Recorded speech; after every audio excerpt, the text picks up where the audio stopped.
which country you come from? My name is Rishad and I came from Bangladesh. Okay. And now what's your major? My major is computer science and technology. Okay. Which university? Currently I'm studying at Zhejiang Gongsheng University, but I did my bachelor from Hangzhou Dianji University. Oh, that's nice. So why you choose China for your study? After completing my senior high school degree, I was searching some universities in Europe and some other countries for my bachelor degree, but there was time limitation and some complication about visa, and I had some of my brothers, they're studying in different universities in China, and they were recommending me that China is really good for study, especially engineering, because it's now one of the fast developing country in the world. So I thought, why not to try in China, and then I tried and I came here. Okay, got it. So what do you most like in China? What fascinates? I think the first thing is Chinese people. They are so friendly, and the living environment in China is so amazing. We have peace everywhere, and it's safe, and life is so convenient. Technology advancement. So yeah, I think the lifestyle and the people. Okay. So what's your plan after your graduation? Will you gonna be here?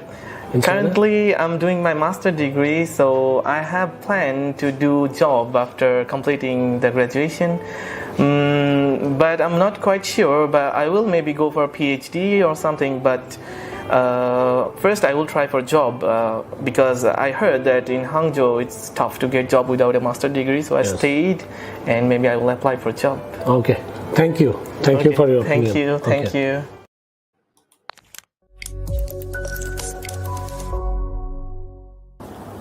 Hello everyone, my name is Arnab Sharkar and I'm from Bangladesh. Right now I'm studying in Hangzhou Dianji University. My major is business management and I'm about to graduate next year. And when I came in China, I was facing a lot of trouble in speaking Chinese because I was preparing to apply some other countries, but after that one of my friends actually advised me to come here in China because China is providing a mass opportunity to international students and a better scholarship and a better career placement. And when I'm almost about to graduate, now I was very concerned about where should I do my master's, and I was really worried about it because it is quite expensive here. And then again, I found AOE here, and AOE Chinese gave me some advice and consultation about the masters, and they're helping me to apply better universities with a better scholarship and better opportunities.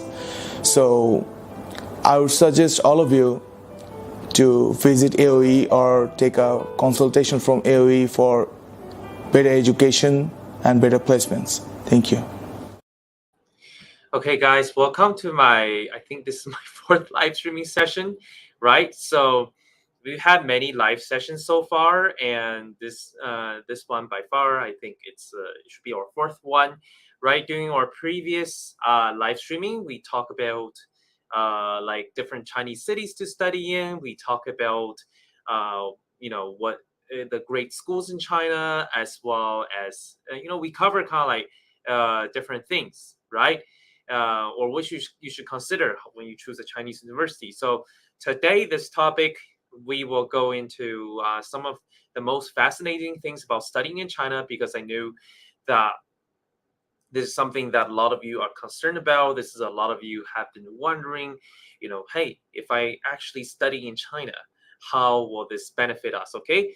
So as you have seen in our video, we've had different AOE Chinese clients who share their experiences working with us and how they benefited from all programs, right? In fact, China is a very large country for international students nowadays. We have people studying here from just all over the world, right? There are more than 500,000 international students on Chinese campuses. That's only second to the UK in terms of the study abroad destination, right? So so today we'll talk about this topic here. What is it like to why should you study in China? What are the benefits of being here?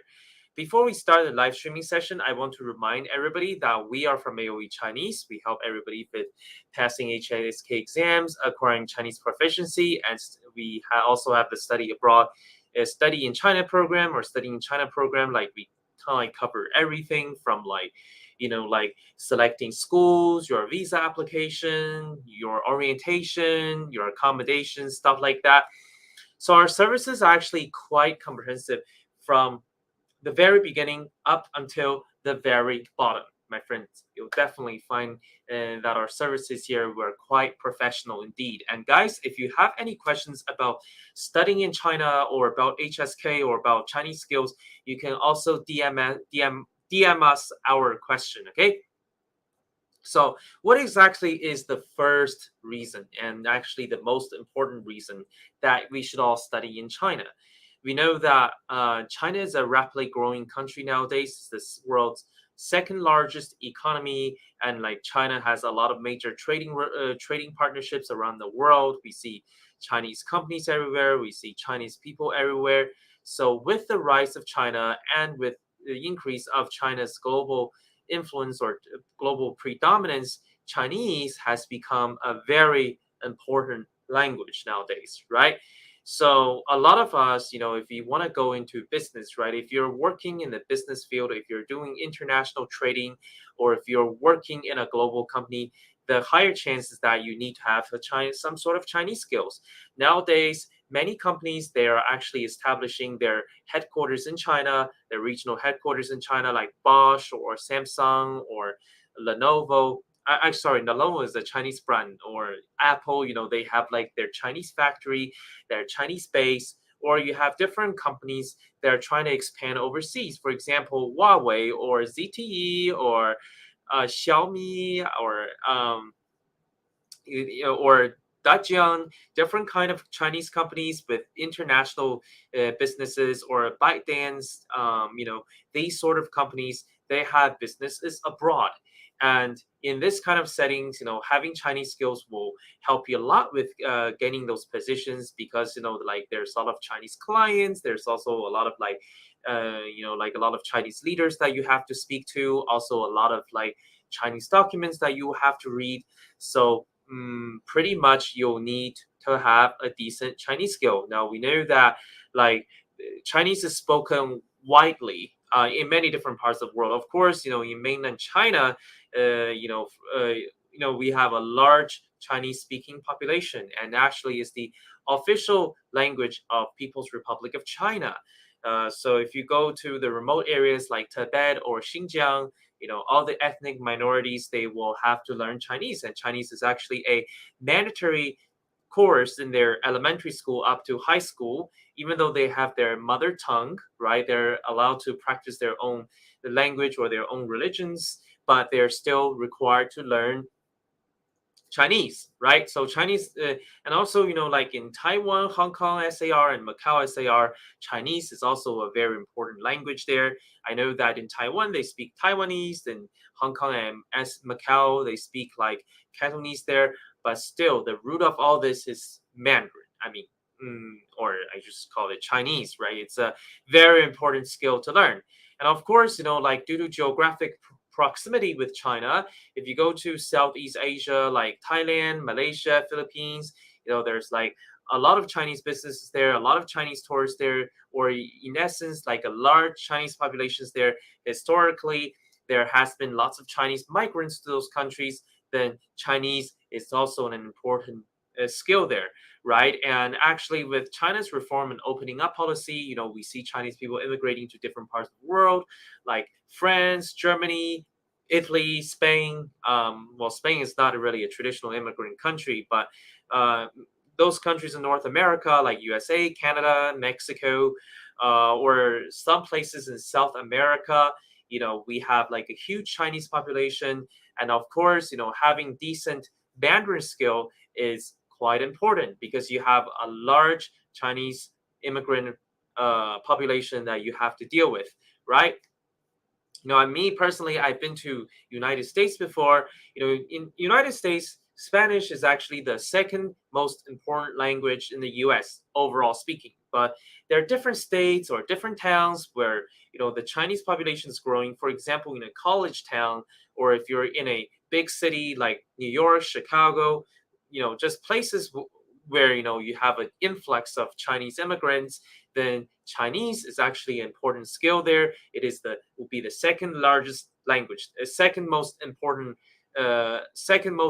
language there. Like if you go to a local bank, the first language you have on the list is actually English, and the second language to choose from would be Mandarin, right? Actually, I think back in the 1980s or the 1990s, I think Cantonese was a more important skill than Mandarin. But now we see that with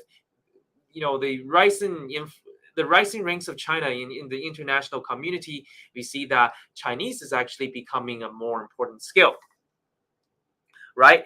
And guys, if you actually work in the tourism industry, Chinese is also an equally important skill, right? If you go travel to different parts of the world, right? I mean, of course, English will be the first language you may consider because, almost all the countries speak English, right? That's the like the second most important language in most parts of the world.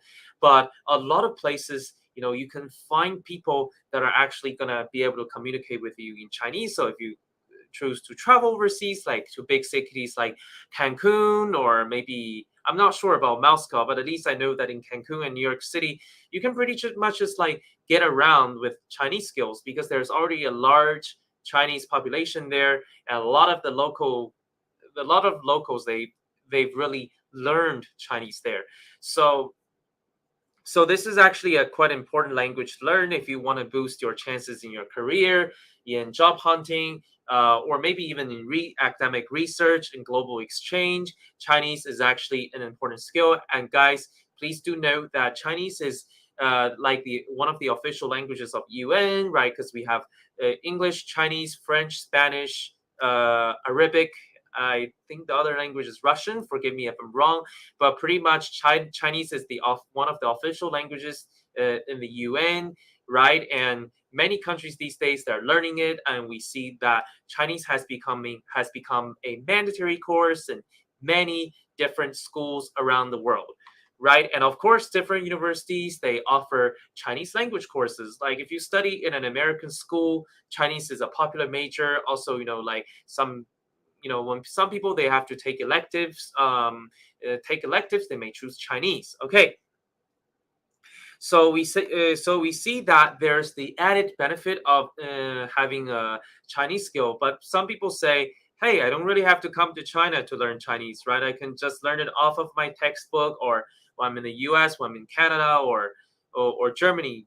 Why bother coming all the way to China to learn Chinese? But we know that actually Mandarin is a pretty difficult languages. The characters there are quite intricate, and there are lots of like hidden meanings behind all the different characters, and like there are 4 different intonations, and also like so there's an estimation by some linguistics center. They said that it takes a person 300 hours to reach native fluency in English, but to reach native fluency in Chinese, you will have to have 2,000 hours of consistent learning. So this actually highlights the amount of difficulty that one must overcome before they become a proficient Chinese learner. So pretty much you have to be immersed in a Chinese-speaking environment every day for 2,000 hours until you reach the level of fluency, right? And coming to China is actually a very good experience for you. If you come to China, you walk on the streets, everybody speaking Chinese, you hear people speaking the language every day, you see people, like the Chinese characters on buildings, on the road signs in Chinese, then your Chinese skills will actually improve dramatically in those kind of environments. So yes, you can use it for shopping, for swimming, for the gym, for making payments, for traveling. You do everything in Chinese, so that helps you a lot with actually learning Chinese, right? So guys, don't forget that we are from AOE Chinese. We actually a company specializing in HSK exams, also in like passing, in Chinese language courses, and also in studying China programs. And today we actually talking about the benefits of studying in China. If you're coming to China to be in a higher educational institution, why you should be here. We're analyzing the benefits of being in China, right? And so if you're interested in studying China, if you have any concerns or anything that you do want to know about studying in a Chinese university, you should private message us, send us a message. And guys, don't forget to follow us on our channel, because we're constantly going to be updating videos about different things. I mean, for this part, we're mostly updating about studying in China. Later on, we're going to make videos about learning Chinese or passing the HSK exam, so as to speak. Okay, so we know that there is a lot of benefits with studying in China, right? The first benefit we said is with learning Chinese, because Chinese is a very useful skill that you can take all around the world, especially if you work in the business industry or the tourism industry, right? I mean, if you work in global business or tourism, okay? So that's the first reason. Now, the second reason why we should all come to China to learn in Chinese university is that the Chinese universities these days, they have been on the rise. In fact, we all say that the United States is the world's educational center, right? And nowadays, I see that Chinese universities is going up on the rise, is going up the ranks. It's almost going to be on par with the American universities. I'm not saying Chinese universities are as good as American universities, but I think Chinese universities are catching up with their international counterparts in terms of the quality of education. Actually, I know that America is still the world's most popular study abroad destinations, because American universities that rank the top in the world, and they have the best research results, the best campuses in the world. But China is in fact catching up. And during my previous live streaming, we mentioned the 3 different initiatives by China's Ministry of Education to elevate Chinese universities up to international standards, right? So we have Project 211, Project 985, and the C9 League.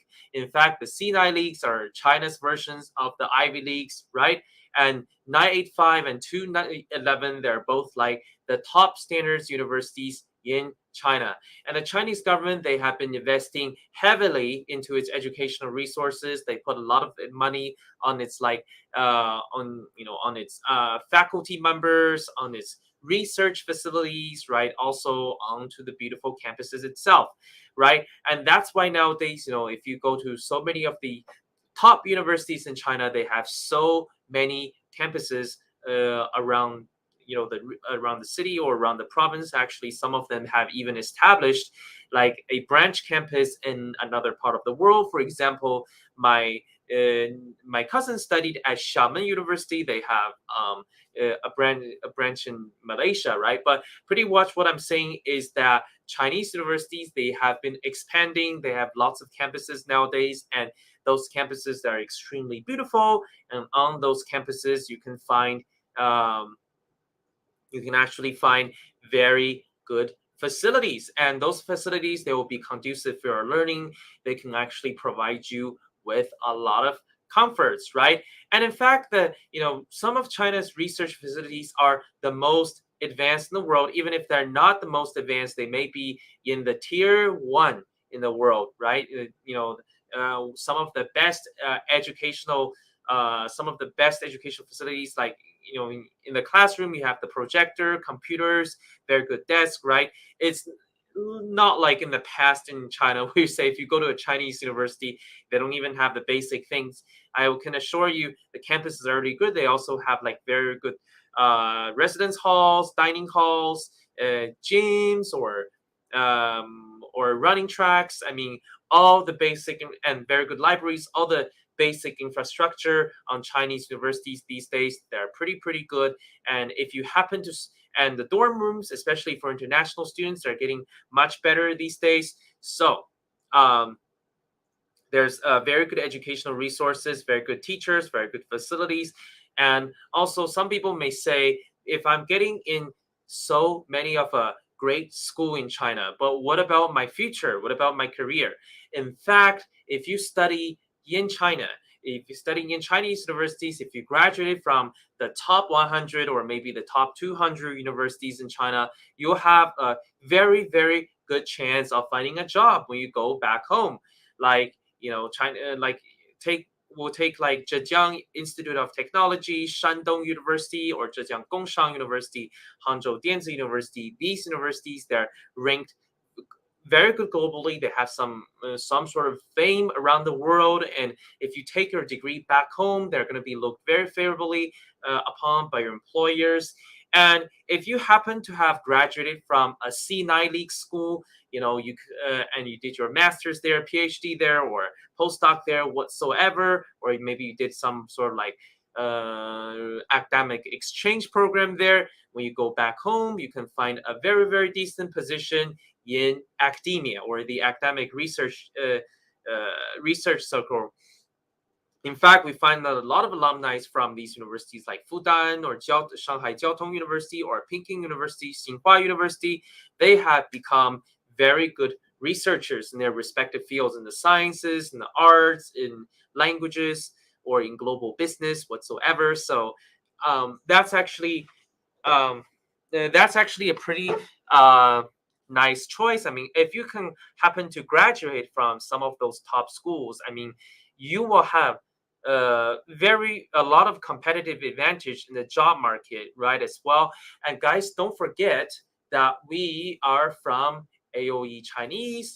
We are here. We help you with HSK exams, with like Chinese learning, with Chinese learning, with also like studying in China. I mean, if you're really curious about studying in China, what it's like to be in China, how you're going to have to deal with your daily living, how you're going to adjust to the life in China, you can always DM us. We can assess your situation and tell you your path going forward, and we can make your studying in China experience a lot more fun and a lot more easy. In fact, we have a huge customer base right here. They have all come to us for help with different things, for like getting into Chinese language programs or getting a Chinese degree program. So different sort of things, right? And the third reason, guys, that you should come to study in China is that there you can have a great cultural experience. As we mentioned, that China has like more than 500,000 international students nowadays studying right here. And that is actually quite a large international population. We know that the US has like 1 million and China has like more than 500,000. So the number of international students that you will find in China is like half the amount of international students that you can find on American university campuses, right? So most of those international students, right, they're from Asia, for example, like South Korea, Japan, or maybe Russia, or maybe Thailand, or we have students from these three regions, like from Taiwan, from Hong Kong SAR and Macau SAR, right? All because these three regions, they are like a part of the Chinese system, and they speak Chinese there. They can get understand everything easily. We have students from Singapore, right? Students from Thailand, all these different kind of places. But due to China's global outreach right? China is trying to attract international students from more countries around the world. In 2015, the Chinese government announced the Belt and Road Initiative, and this is an initiative to actually bring countries along the traditional Silk Road into the Chinese system, integrate them into China's economic, education, military, and political system. So that's why you'll see that these years we have lots of like international students from like Pakistan, India, Bangladesh, or maybe Kazakhstan, Uzbekistan, or Africa, Iran, or Afghanistan, Yemen, Jordan, all these different countries, they actually coming to study in China. In fact, if you actually examine the international population on Chinese university campuses, you'll find that the international students there, they're speaking different languages like Spanish, Arabic, German, French, all the major languages around the world. I've also heard some of my African friends, they speak their local dialect, and when they speak, I was like, oh man, I cannot understand you at all. What language are you speaking? But pretty much what I'm saying is, if you go to Chinese universities, you'll find a big mix of everybody. And these international students, they like to get together, they like to have fun together, they travel together, they have parties together, right? So you can find a lot of like very important international friendship in this kind of atmosphere. Imagine if you graduate from China, you go back to your home country, and these people, when they go back to their home country, they may become president of their own country. They may become a CEO of a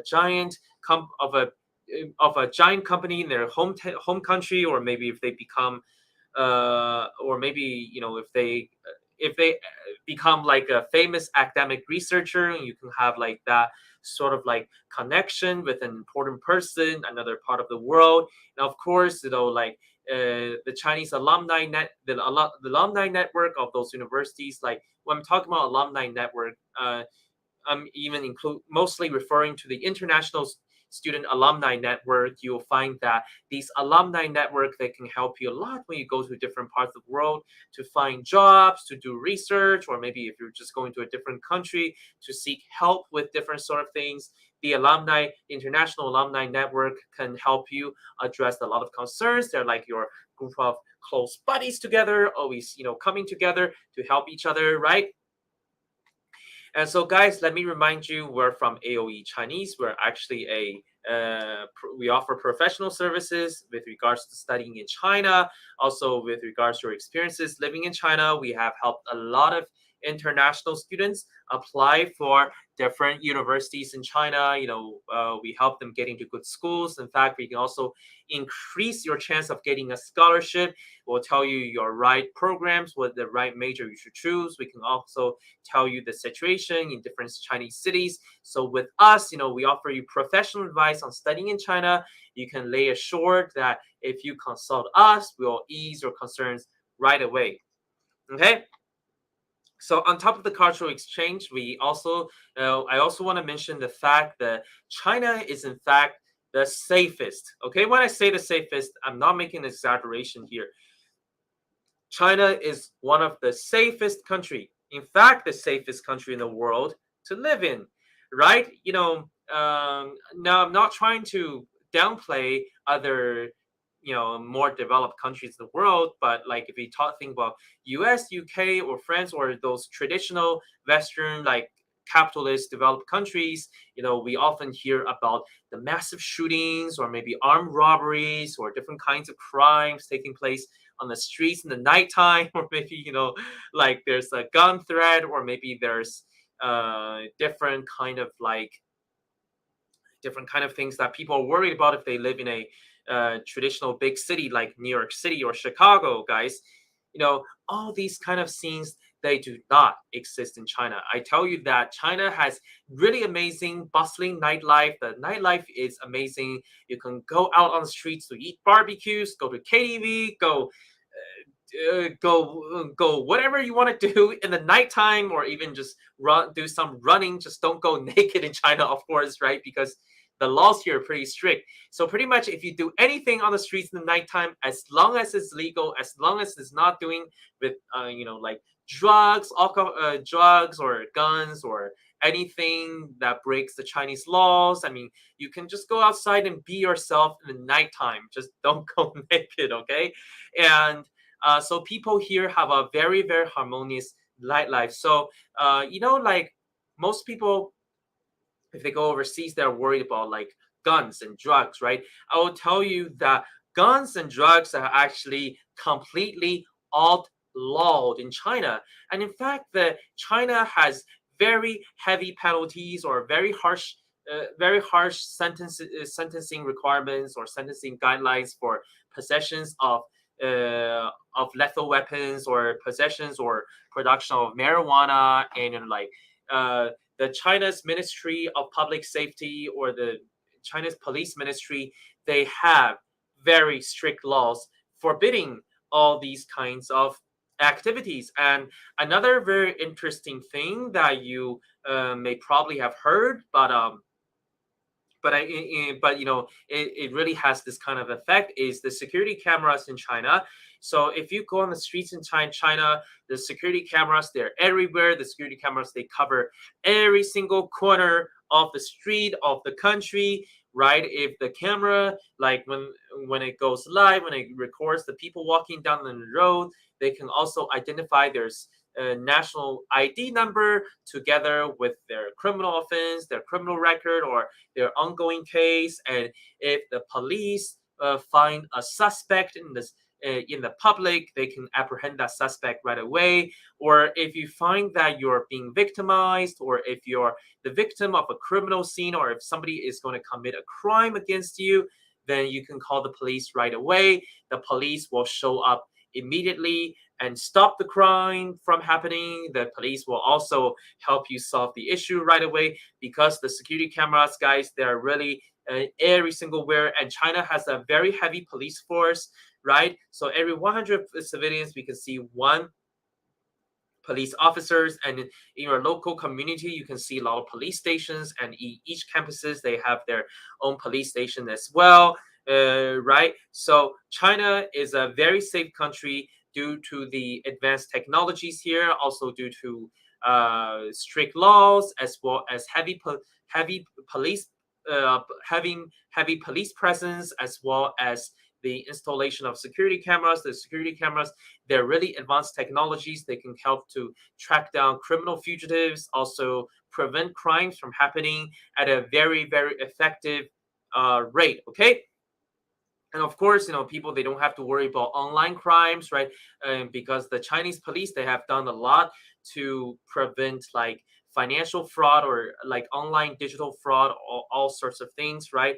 And China, you know, they don't have those kind of like red light district, as you can see, you know, a lot of like a lot of parts of the U.S., like where people carry guns, where people carry drugs, or people do things illegally without the police even caring about it, right? These places, they don't exist in China. Everywhere, you know, the police is there to protect you, so it can be very, very safe. And I think safety is definitely something that you shall consider if you're studying in a foreign country, right? Because you're away from your family, you're away from relatives, and if you don't speak the language there, you know, that's a huge problem. And I have to say one thing: Chinese police, some of them can speak English. They're especially friendly to foreigners. So if you speak English to them, some of them will try to respond to you in a very, very rough accent, but they are definitely going to try their best to help you, especially if you live in a big tourist city like Shanghai, Beijing.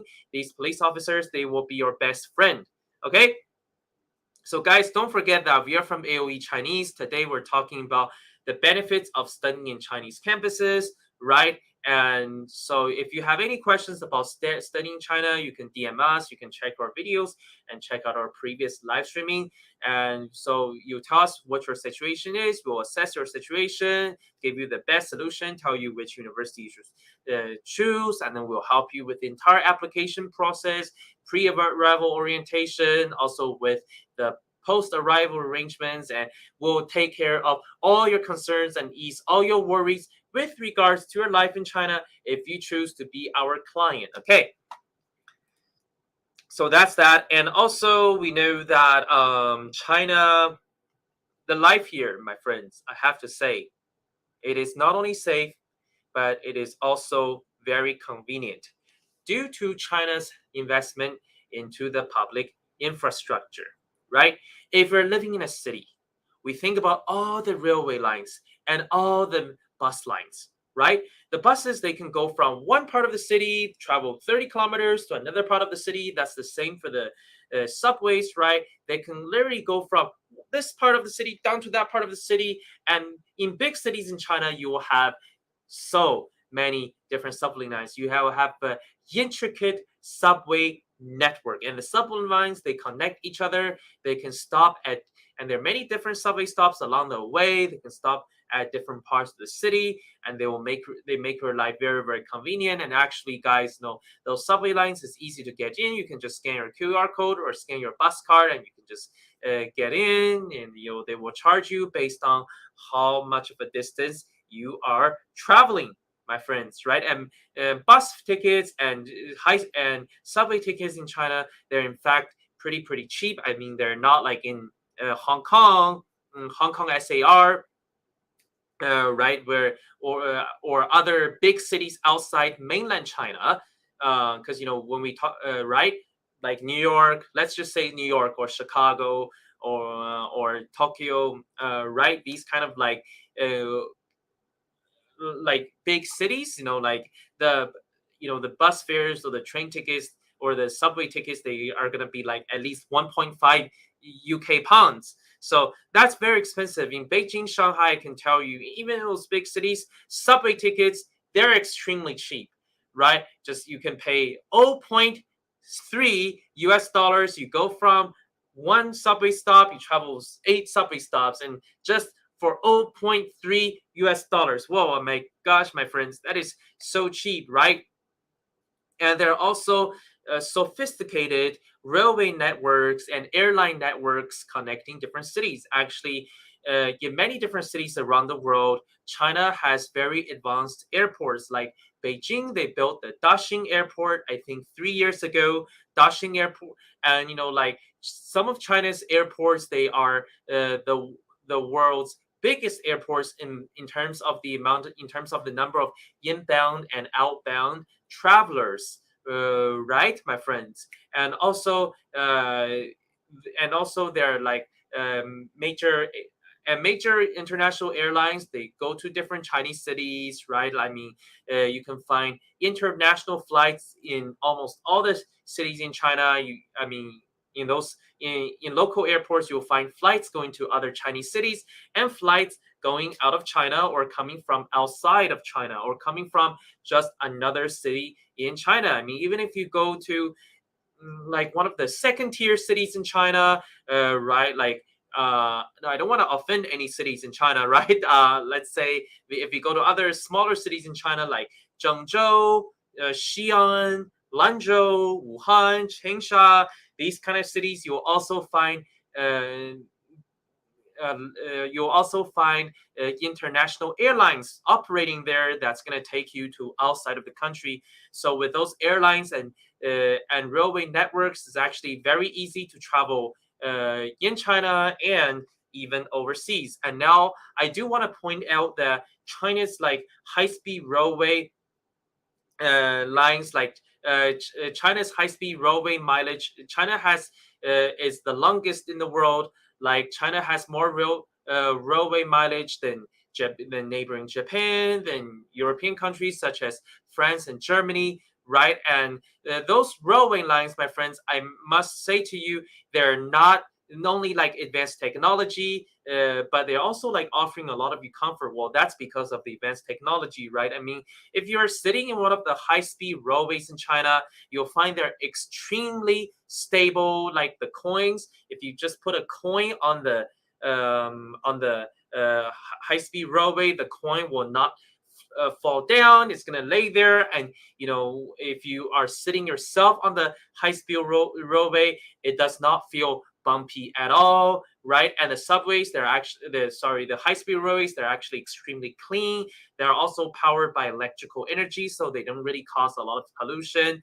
And the speed is fantastic. It's like 350 kilometers of speed an hour. So you can go from Shanghai to Hangzhou, like, those cities, they're like 365 kilometers. Like you can go from Shanghai to Hangzhou in like 50 minutes. Whoa, my friends, China's high-speed railway technology, I must say, and I can guarantee you, is one of the most advanced in the world. I mean, you'll be totally amazed if you're sitting on one of those high-speed railways. And China's high-speed railway network, they connect all different parts of the country. They can take you to like really small towns and villages in China, like Qiandaohu, Tonglu, or maybe Jining, Liaocheng, or maybe all the towns around Hangzhou, around Qingdao, or if you go to big cities like Beijing, Shanghai, they have more transportation network I mean, more high-speed railway networks. So I must say that China's high-speed railway, it's just fantastic. You got to check it out yourself. You cannot imagine, just from 2008 when China had its first high-speed line from Beijing to Shanghai. Nowadays, China has high-speed railways all over the country. Oh my gosh, it's amazing. And apart from the public transport, we also have very tall buildings there. In fact, we call China the world infrastructure maniac. You'll see it's building buildings every single where in smaller towns, and you'll see that the crop fields are being replaced by tall buildings, and next to each different high-speed railway lines, you'll see, oh my gosh, the buildings there just building every single where. The buildings there are very comfortable. They offer a lot of they make our daily living a lot more convenient, because we can go dine there, we can buy groceries, we can also take courses there. Some companies, they can set up an office there. So these infrastructure, they have offered a lot of convenience and comfort to the ordinary Chinese people. This is not to mention that China has other advanced technologies like third-party apps, or like the mobile apps. Mobile banking in China is extremely convenient, right? In a lot of like traditional, like the other Western countries, you have to take cash, take checks, or take credit cards with you everywhere you go, into local retail stores, shopping malls, everywhere. But the cool thing in China is that today you can just grab your phone, use your QR code on your WeChat or your Alipay account, you scan that code, you make a payment for simple things like baozi, pizza, to difficult things like your fitness classes, your hair services, or maybe you're trying to buy courses. Oh my gosh, these apps, they have made our life in China so much easier, right? We also have other different kind of apps. For example, Ele.me is a traditional, like, it's like one of the fast food delivery apps, right? You can order all different kinds of delivery food. And I do want to mention that China has delivery services like 24/7. If it's like 3 a.m. in the morning, you will find some shops that are open. You can go to Ele.me and find a store that opens and buy some food. And also, we have Meituan. They do have the delivery services. You can also find other kind of services on Meituan app, like hair salons, gyms, or I mean, it's not just a delivery app. The app also offers a lot of other like daily services there as well. There's Ctrip, where you can book planes and hotels, and there's 12306. That's a railway. I mean, it's one of the railway apps where you can book train tickets, and there are also apps that are for dating, that are for renting cars. There's also Didi, which is a hitch rides, which is like a ride service, and there's also like Dida, hitch ride, different kind of apps in China. Oh my gosh, they make your life so convenient.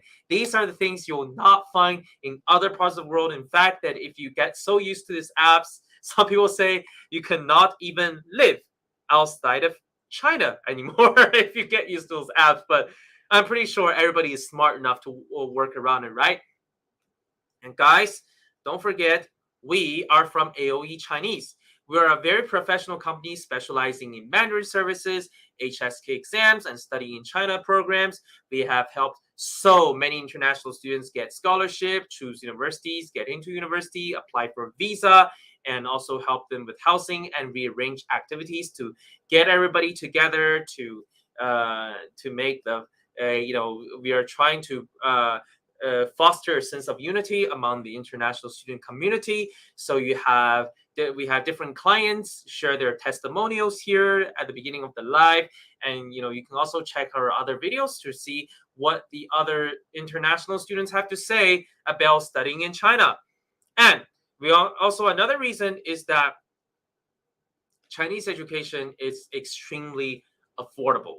We know that UK and US, as the most popular study abroad destination for so many years, the tuition fees, oh my gosh, they're extremely expensive. You have to pay like 60,000 US dollars per year for just the tuition and the cost of living. And guys, in those countries, student health insurance will also cost you an arm and a leg. In China, we don't have those kind of mandatory student health insurance, and the tuition in China, oh my gosh, my friends, it's absolutely cheap. It's just around like 5,000 or 6,000 US dollars per year, right? And the cost of living in China, guys, actually is around like 500 to 700 per month on average in China. I mean, if you go to a mid-sized Chinese city like Hangzhou, Xi'an, Zhengzhou, Chengdu, 500 to 700 US dollars per month will be decent enough. You can also already buy a lot of delicious food and nice clothes, right? And also, like the medical programs in China is also extremely cheap. Like it's 6,000 US dollars per year in terms of tuition, and actually the medical programs that's even cheaper than the medical programs in India. And guys, this is not to mention the fact that China has provided hefty amounts of scholarship to international students with the aim of attracting more international students onto its campuses, or to achieve the globalization or the internalization of its campus. So these days, hurry up to take the chance if you can. It's still very easy to apply for a scholarship from Chinese universities. And I do want to briefly mention that there are 3 types of scholarship.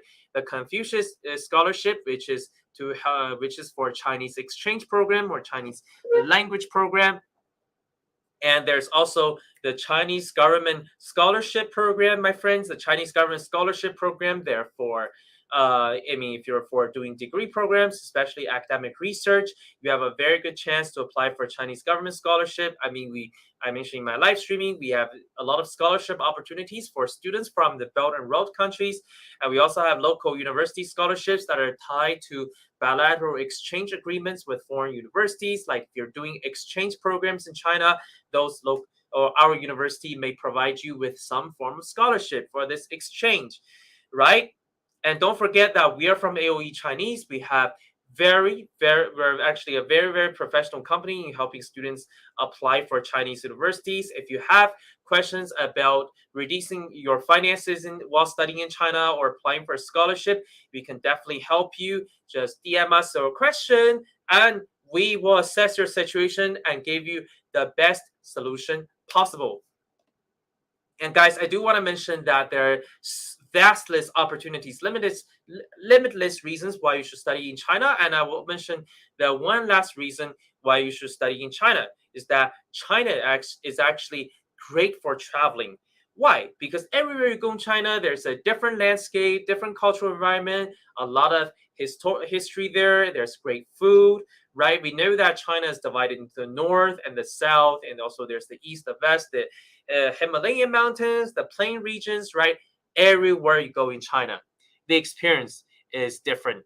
There are different places you can travel to in China. For example, we mentioned big cities like Beijing or Shanghai, right? These are the 2 major cities that people will first come to if they come to China. We also have like smaller cities like Chengdu, Chongqing. Chengdu, they have like really amazing.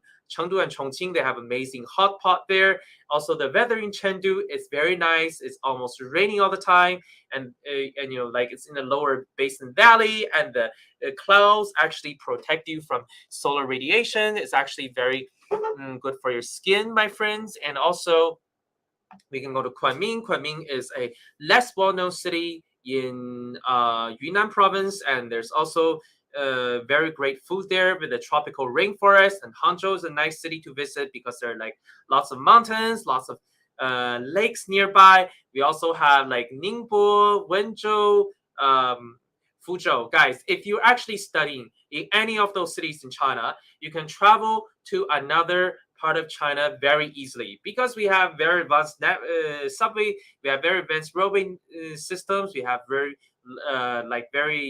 sophisticated airline systems, right? So just book a train ticket, book a plane ticket. You can go to those neighboring cities very easily, and when you travel there, you can book hotels easily. You can immerse yourself in the local environment, get some unique experiences, right? And I want to mention that China is actually a very big country. There are like 34 provinces, 56 ethnic groups, different kinds of like natural landscapes that you can see. So at a different place, you can travel for different purposes, visit something different, do different kind of sporting activities, try different food, and there's so much to explore that and actually there are also so many places that you'll never know about unless you have lived in China for a long time and known the country very, very well. You can imagine if you go to a remote countryside out in the middle of nowhere, the people there, they don't speak Chinese, and also,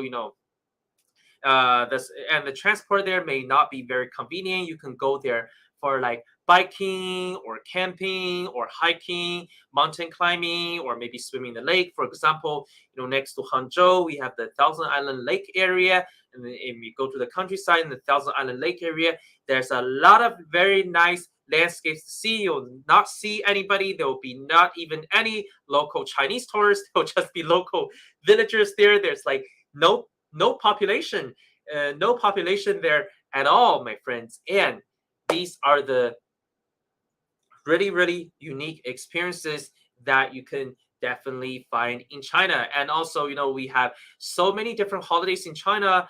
Each different holidays you'll see unique celebrations, different activities, different events, and that can make your that can also make your life fun in China. And guys, so if you're still hesitating about studying in China, if you have any fears or any concerns, or if you're worried about your university application not going through, if you have anything you're concerned with, please feel free to message us. We'll look at your situation. We'll offer you the best solution, right? And guys, we have lots of international students as our client right here.